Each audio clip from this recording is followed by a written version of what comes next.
Buenos días, buenas tardes, buenas noches, en función del momento del día que nos estéis viendo. Y aquí estoy, una vez más, sufriendo la canícula estival de esta ubicación desconocida en el hemisferio norte, a las órdenes de nuestro sátrapa favorito, el doctor Vara.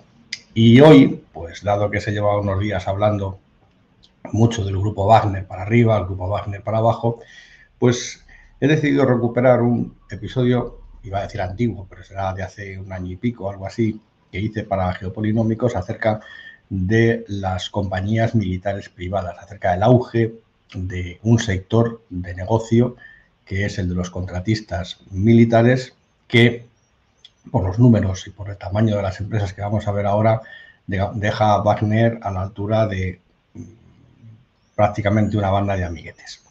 En fin, es tremendamente difícil hacer una estimación cuantitativa del volumen que representa este sector en todo el mundo, porque por la propia naturaleza de su negocio, no todas, pero sí un elevado número de estas compañías no publica datos. Entonces, uno acude a las bases de datos internacionales empresariales, donde se recogen los balances de las empresas no solo las más importantes, sino cualquier tipo de empresa que uno se pueda imaginar, como es Orbis, por ejemplo, y muchas de estas empresas no aparecen registradas ahí, no dan información pública. Otras, en cambio, sí, pero los números que dan son números que incluyen tanto las actividades más relacionadas con el campo militar como actividades en las cuales muchas de ellas también tienen volúmenes muy importantes de facturación, que es el sector de la seguridad, y algunas, lo vamos a ver después, es que resulta que son grandes fabricantes de armas y grandes contratistas del ejército norteamericano, con lo cual está todo mezclado y es muy difícil hacer una estimación. He visto cifras, yo creo que un poco locas, y hay que tomarlas un poco con pinzas, que en el año 2021 todo el conjunto de las empresas privadas militares en el mundo generó un volumen de facturación aproximado de 250.000 millones de dólares. O sea, me parece una barbaridad tener en cuenta que eso es aproximadamente el PIB de países como Marruecos, por ejemplo. Es muchísimo dinero. Y yo lo que creo es que en esa cifra están incluidas las actividades que os he comentado antes. Y es que hay grandes empresas, van agregando volúmenes de facturación y dicen, bueno, pues sale tanto, sí, pero lo que son actividades militares en concreto, yo estoy seguro que el volumen es muchísimo menor. Así que lo que voy a hacer en este vídeo es presentaros un poquito la historia de por qué hemos llegado aquí, por qué nos encontramos con este florecimiento de las compañías relacionadas con actividades militares en todo el mundo. Después lo que voy a presentaros son las principales empresas que están operando en el sector y no voy a hablar de Wagner porque Wagner es una empresa relativamente pequeña comparado con las que os voy a presentar, la inmensa mayoría de ellas británicas y norteamericanas. Además son empresas bastante grandes y que abarcan muchos segmentos de negocio. Y luego finalmente lo que voy es a introduciros a otros países que se han apuntado a este negocio tan lucrativo. Rusia, vamos a ver también un poquito de Wagner y algunos más, pero sobre todo lo que voy a hablaros es del auge de este tipo de compañías en China, aunque tiene unas características un poquito especiales. Bueno, no creo que os tenga que explicar lo que son las compañías militares privadas, que antiguamente se conocían como mercenarios, y mercenarios ha habido toda la vida, desde los tiempos de Alejandro Magno, que ya llevaba, y de los persas, que ya llevaban entre sus filas nutridos grupos de mercenarios, pasando, por ejemplo, por los ejércitos privados de las compañías de las Indias Orientales, tanto la holandesa como inglesa. En el caso de la inglesa fueron ese ejército privado de la Compañía de Indias Orientales las que desencadenó el dominio británico sobre la India en el siglo XIX y desde luego no voy a remontarme tanto a la antigüedad como eso. Pero sí que voy a presentaros una historia curiosa y es la historia, perdonad que me he equivocado de diapositiva, de David Stirling, que fue el creador de estos simpáticos muchachos que veis aquí en las fotografías, que es el grupo del desierto de gran alcance, que como pertenecen a este grupo de británicos que se abunda bastante este perfil humano que abunda mucho en el Reino Unido, de aventureros locos. Y entonces esta imagen que veis a la izquierda, que ahí le veis, pues es un grupo que estaban locos, entonces, pero locos. En el norte de África, durante los enfrentamientos entre el ejército británico y el Afrika Korps, pues estos chavales, que es el embrión del SAS británico, de las Fuerzas de Operaciones Especiales Británicas, se les ocurrió la magnífica idea de crear una unidad de jeeps, esos jeeps, como veis, llenos de bidones de gasolina, con lo cual, con un disparo que les dieran, el coche salía volando por los aires, para hacer operaciones de largo alcance. Y una de esas operaciones de largo alcance fue famosísima porque consiguieron, cruzando en el desierto en una noche prácticamente, una distancia enorme, atravesaron las líneas alemanas, bordeándolas por el lado del desierto, donde las defensas eran mucho más débiles, se plantaron en un aeródromo alemán y en una noche se cargaron 24 aviones alemanes, sin tener ellos ni una sola baja. Bueno, pues el cerebro de estas operaciones era David Stirling, que con el paso del tiempo constituiría una empresa, perdonad que me he pasado de diapositiva, constituiría una empresa, está puesta aquí arriba, que es Wadsworth International. Esta empresa, Wadsworth International, es la primera contratista, la primera empresa militar privada contemporánea de la cual se tiene referencias. Y durante la década de los 60, la década de los 70 y el principio de los 80, esta compañía privada y sus mercenarios pues se dedicaron a todo tipo de actividades que os podéis imaginar. Intervinieron en Yemen, intervinieron en Arabia Saudí, intervinieron en países africanos, en algunos casos apoyando algún golpe de Estado, en la mayoría de los casos realizando tareas de escolta, pero fundamentalmente, que es una de sus actividades principales, a tareas de entrenamiento de fuerzas especiales. El sector, a partir de ese momento, digamos, empezó a tomar un poco de aire, empezaron a crearse algunas empresas norteamericanas, pero, y esta sí que es la diapositiva que se me ha colado antes que os tenía que poner, no fue hasta que se produjo el ataque, voy a poner mejor así para que lo podáis ver, el ataque al destructor USS Cole en el año 2000 en Adén, cuando, digamos, empezó el auge de estos contratistas privados. Entonces, muchos de vosotros probablemente no lo sepáis, pero ese barco paró en el puerto de Adén para realizar una serie, bueno, para repostar en el actual Yemen, para repostar combustible y para hacer determinadas operaciones de mantenimiento, y sufrió un ataque de Al-Qaeda.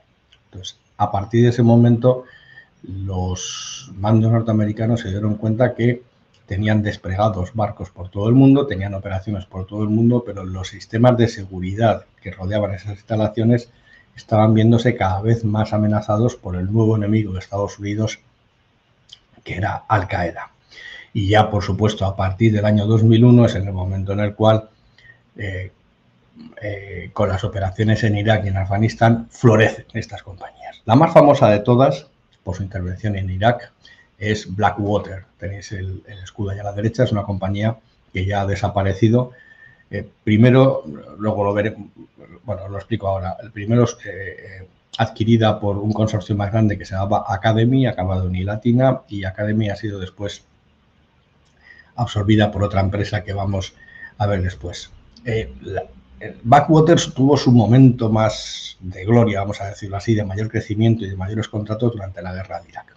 La guerra de Irak, este tipo de compañías, no solo estuvo Blackwater, hubo muchas más, lo que hacían eran, digamos, lo que en las legiones romanas hacían las tropas auxiliares, vamos a decirlo así. Y esas tropas auxiliares realizaban todo tipo de funciones alrededor de el cuerpo de trabajo del ejército, pero que no eran estrictamente hablando funciones asignables a unidades militares. Por ejemplo, la protección del enviado especial de Estados Unidos de la lucha contra el terrorismo en Irak, Jack Bremer, se contrató a Blackwater, fue un contrato de 25 millones de dólares, y la Guardia de Seguridad Pretoniana, que en principio debería haberle correspondido, no sé si al ejército norteamericano o al servicio secreto, pues se subcontrató a esta compañía.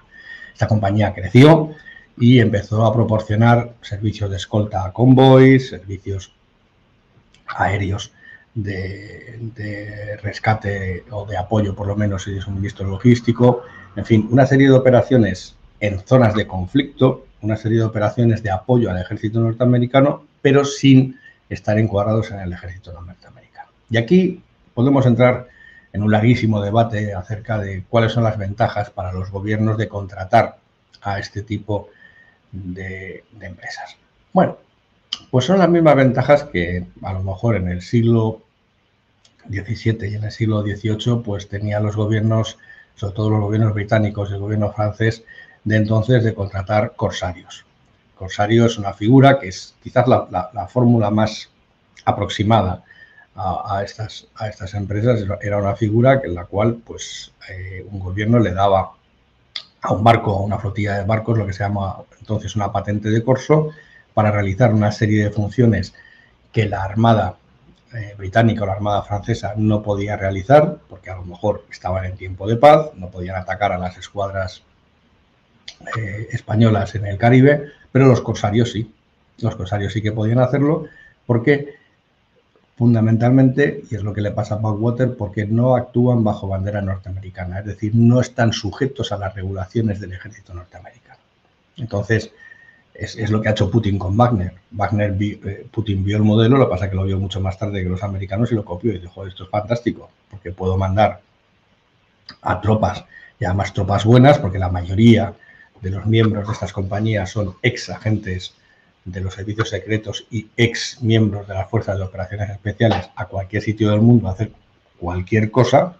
Y yo lo único que puedo decir es que, miren ustedes, serán rusos, pero esto les ha sido un contrato privado con el gobierno de Mali, ha sido un contrato privado con el gobierno de Chad, y yo aquí no tengo nada que ver en esto. Esa es una de las primeras ventajas que tiene que tiene para los gobiernos contratar este tipo de operaciones. En el caso del ejército norteamericano no es exactamente esto, porque es bien conocida la afiliación de estas compañías con contratistas y con proveedores y, por supuesto, con el propio ejército norteamericano, sino es un problema de costes. Aunque los sueldos de los miembros de estas unidades que intervienen en las zonas de conflicto pueden parecer relativamente altos, cuando tenemos en cuenta los costes implícitos de desplegar tropas en cualquier parte del mundo y los salarios que se pagan a esas tropas en forma de beneficios sociales, de planes de pensiones, de manutención, de alojamiento, pues según los analistas, aquí hay algunos que dicen que sí, otros que no, digamos que el gobierno norteamericano o los gobiernos de todo el mundo creen que este tipo de compañías, contratar este tipo de compañías es bastante más económico que tener permanentemente instalado un ejército regular. Mi opinión es que más bien creo, yo creo que es muy difícil saber si es más caro o más barato, lo que sí que creo que es más flexible. Porque una unidad militar se supone que tiene que tener una continuidad en el tiempo y por lo tanto tiene que tener unos gastos asignados en el tiempo durante periodos bastante largos, mientras que este tipo de compañías el gobierno la contrata para una operación concreta, para un periodo concreto del tiempo, y una vez que se acaba el objetivo para el cual fueron contratados, el contrato cesa y los costes cesan. Luego yo creo que es más un tema de flexibilidad que otra cosa. A partir de aquí se han desarrollado teorías completamente locas. Pues cuando hice el episodio de Geopolinómicos recuerdo haber leído el resumen de un libro de Sean McFate, creo que era, de esto sí que estoy seguro, ex miembro de operaciones especiales de Estados Unidos, ex miembro de la CIA, ex miembro de Backwater y acabado de catedrático en la Universidad de Georgetown, cosas que solo pasan en Estados Unidos. Aquí, en esta ubicación desconocida de New York, me parecería incomprensible que sucedieran cosas así, pero allí sí que pasa.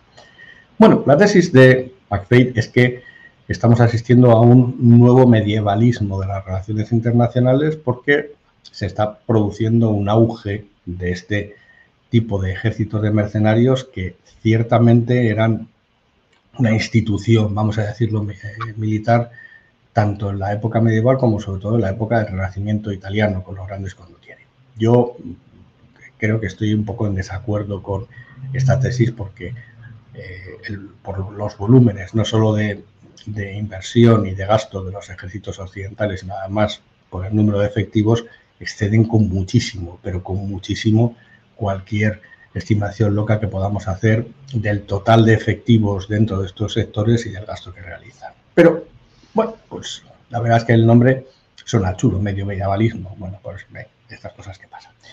Bien, ¿cuáles son las empresas más importantes en este sector? Vamos a empezar por el Reino Unido, porque os tengo que contar una anécdota un poco curiosa de una de ellas. Bueno, ahí arriba a la izquierda tenéis a Irinis, que me llamó muchísimo la atención porque es una empresa, esta es coparticipada por el Reino Unido y Sudáfrica, o sea, es una empresa privada, ¿eh? Lo que pasa es que, digamos, los socios principales son británicos y sudafricanos y tiene su sede en las Islas Vírgenes. Ya, o sea, para ser contratistas militares también pues hacen como todo el mundo, lo que no quieren es pagar impuestos. Abajo tenéis Gardawold, que ha ido creciendo con los años y que engulló en su momento y adquirió a una de las compañías de bandera de este sector británicas, que era Aegis. A la derecha tenéis algunas que se dedican a actividades de inteligencia. Y esta probablemente sea la mejor compañía de inteligencia privada del mundo, la International Intelligence, de inteligencia militar, se entiende, por supuesto, con todo tipo de soluciones. Y la que me llama más la atención y es más curiosa es la que tenéis arriba del todo, que es G4S, G4S, que es una compañía de seguridad. O sea, su negocio importante y probablemente no tengo los números porque no he podido conseguirlos, pero a lo mejor el 80, el 90% de su negocio son tareas relacionadas con la seguridad, pero que tiene también o ha entrado también en el negocio de las operaciones en zonas de conflicto y ha contratado también pues, a exmilitares para actuar como contratistas para empresas privadas y para gobiernos en este tipo de zonas. Es tal el volumen de esta empresa que solo para que os hagáis una idea, es la empresa responsable de la seguridad de todas las instituciones, pero cuando digo todas las de todos los edificios de las instituciones europeas en Bruselas, lo cual se da la paradoja que tenemos una empresa británica que no es de la Unión Europea, que ha sido del Brexit, pero ha conseguido un contrato bastante jugoso para hacer el control de accesos a todos los edificios del Parlamento Europeo, el Consejo y de la Comisión. Cosas que solo pasan en Europa. No penséis que en vuestros países pasan cosas raras, aquí también pasan cosas absolutamente inexplicables. Bueno, este dato es importante porque distorsiona el volumen. Si lo único que hiciéramos fuera sumar los volúmenes de facturación de estas compañías, pues para hacernos una idea del tamaño del sector de los contratistas privados, pues hombre, Irinis sí que la incluiríamos, Gardawold probablemente también, pero claro, con G4S, ¿qué hacemos? Porque no tenemos forma de separar ese negocio militar de seguridad. Por eso vemos esas estimaciones tan locas. Lo mismo nos sucede en Estados Unidos. En Estados Unidos hay varias compañías, la que tenéis arriba a la izquierda, que es un poco, esa es relativamente pequeña, que es Kellogg Brown Roots, que en su momento era parte de Halliburton. Abajo a la izquierda tenéis AirScan, que esto, o sea, estamos hablando de empresas con unos volúmenes, esto no son 4 mercenarios que se suben en un coche con 2 ametralladoras para hacer de escoltas. Aquí estamos hablando de operaciones de seguridad y de vigilancia aérea, por ejemplo, en el caso de AirScan. O sea, no estamos hablando de compañías, digamos, pequeñas o de compañías hechas por aficionados. Realmente son gente bastante preparada y con un nivel tecnológico muy importante. Una de las más importantes del mundo, la tenéis a la derecha, es Constellis. Esta Constellis, he puesto ese gráfico ahí porque ha empezado a agrupar a varias compañías que existían previamente, por ejemplo, como Triple Canopy, y esta en concreto es la que absorbió Academy, que es la que a su vez absorbió a Backwater.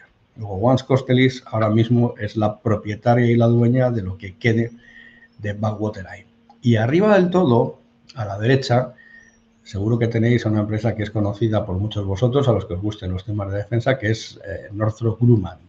Esta empresa es fundamentalmente una proveedora y una contratista del ejército norteamericano, pero de material militar. Pero de material militar estamos hablando de material militar, fundamentalmente, si no recuerdo mal, de material marítimo. Creo que son son parte de los contratistas que construyen los portaaviones norteamericanos.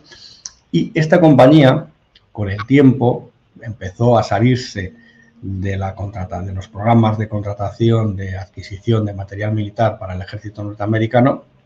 Es difícil saber dónde termina el Departamento de Defensa y empieza Northrop Grumman, y adquirió esa que veis en el rinconcito de ahí, que es Binnell. Binnell sí que en sus orígenes, y esta es una de las más antiguas, es del año 1972, si no recuerdo mal, esta Binnell lleva muchísimos años proporcionando servicios militares en zonas de conflicto y de protección en zonas de conflicto a empresas y a gobiernos, y recientemente ha sido adquirida por Northrop Grumman. Luego vemos que es muy difícil saber el tamaño del sector, porque si metemos todo el volumen de facturación de Northrop Grumman al gobierno norteamericano por material militar, pues claro, obviamente las cifras se disparan. Las cifras se disparan. Solo por cifras que tengo en la cabeza, para que os hagáis una idea, si este sector, según estas estimaciones, dicen que representa un volumen aproximado de 250.000 millones de dólares, que es mucho dinero, para que os hagáis una idea, el Departamento de Defensa de Estados Unidos, que es la organización más grande del mundo, pues tiene un volumen de facturación hace años, que es cuando miré la cifra, probablemente sea bastante más, de 500.000 millones de dólares. Es muchísimo dinero y, como digo, yo creo que las estimaciones que he leído por internet, yo creo que suman la facturación de varios segmentos de negocio y varios tipos de empresas que se mezclan por ahí.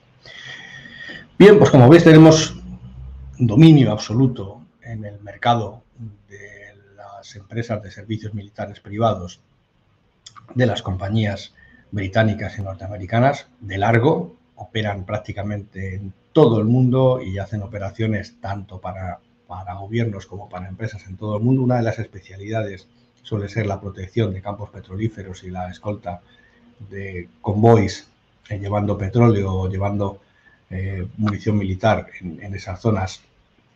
En el caso de petróleo para empresas privadas, en el caso de las escoltas para ejércitos de otros países del mundo. Otra de las actividades que realizan también en muchísimos sitios es la formación de personal militar. Tienen formadores muy buenos y digamos que esos formadores tienen la ventaja para el gobierno británico y para el gobierno de Estados Unidos, es que pueden estar prestando servicios de capacitación militar a países en los cuales sus propias opiniones públicas no verían con buenos ojos ver a sus propios militares envueltos en ellos. Con lo cual, todos salimos ganando. Los ex miembros de las Fuerzas de Operaciones Especiales, ahora reciclados en ejecutivos de compañías de este tipo, salen ganando unos contratos muy jugosos.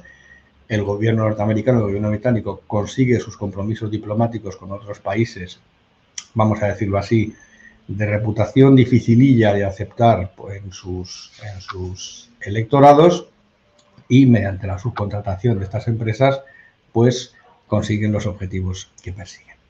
¿Son los únicos que lo hacen? No, por supuesto. Aquí os voy a poner una diapositiva ahora de, obviamente, los dos grandes competidores de Estados Unidos en el mundo. Ahora mismo, en el gráfico de la izquierda os explicaré qué es.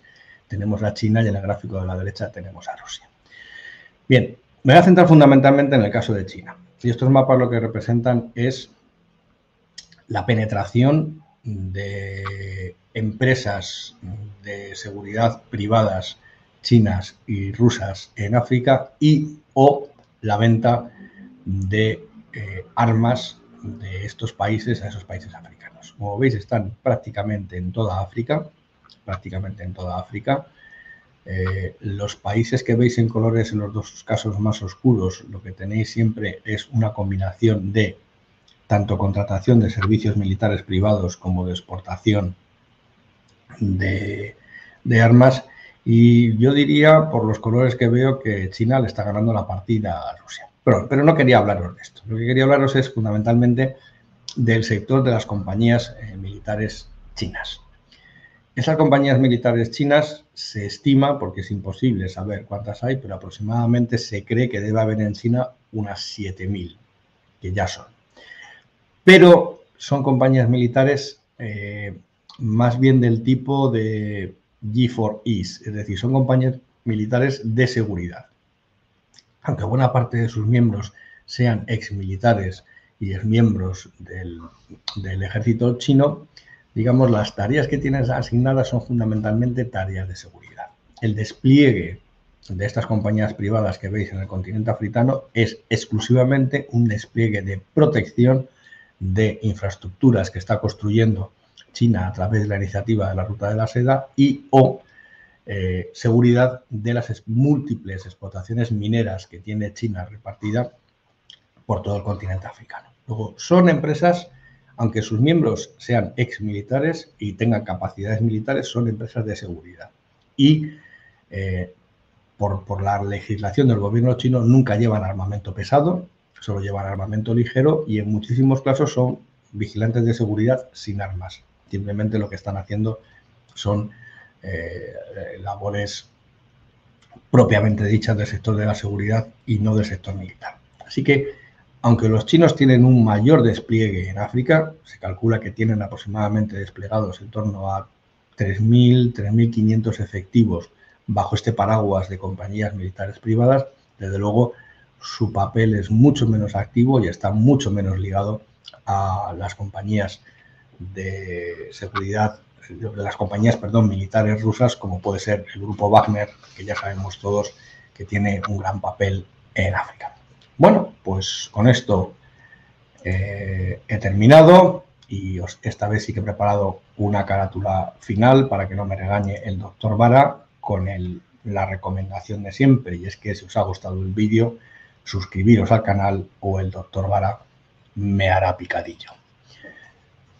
Buenos días, buenas tardes, buenas noches, hasta luego y muchas gracias.